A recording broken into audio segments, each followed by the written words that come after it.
A semicircle is inscribed in an isosceles triangle with base 16 and height 15. So the diameter of the semicircle is contained in the base of the triangle as shown. What is the radius of the semicircle? Start with this triangle. So if we draw the height down like this, that's 15. This is splitting this triangle in half, and since it's isosceles, this length will be the same as that.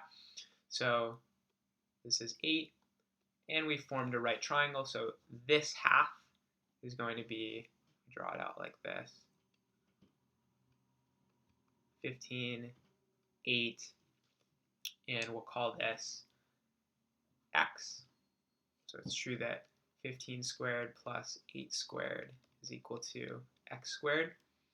And so this comes out to 289 is equal to x squared, and square root of 289 is 17. So this triangle has a side length of 17. What we can do next is, if I draw this down, we're going to use similar triangles here.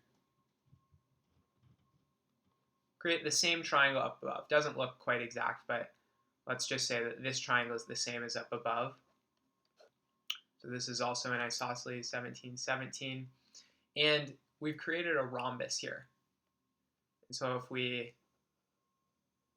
have this circle, take up the rhombus, what's true is if you inscribe a circle in a rhombus, a perpendicular from one of the sides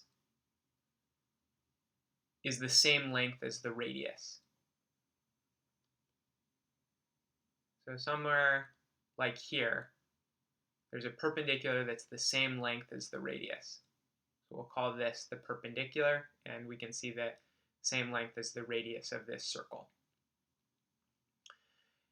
And what we can see is if we compare this triangle that we've just created, this one right here, with this larger one, it's true that this triangle has a 90-degree angle, and they both share that angle.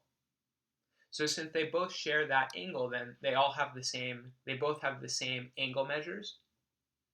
So therefore they're similar. So if I draw this triangle right next to it, I'm going to draw it like this. Here I'm drawing this triangle right here.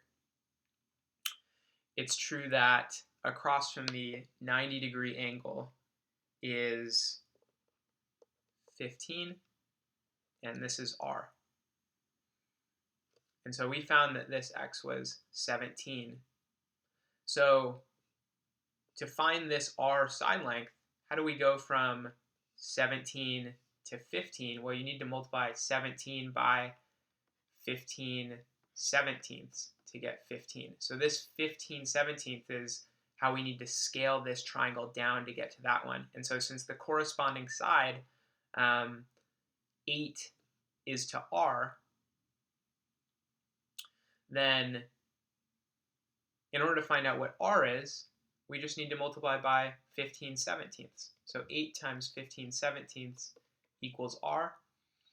8 times 15 seventeenths is 120 over 17, which is therefore the radius of the semicircle. So the answer is choice B.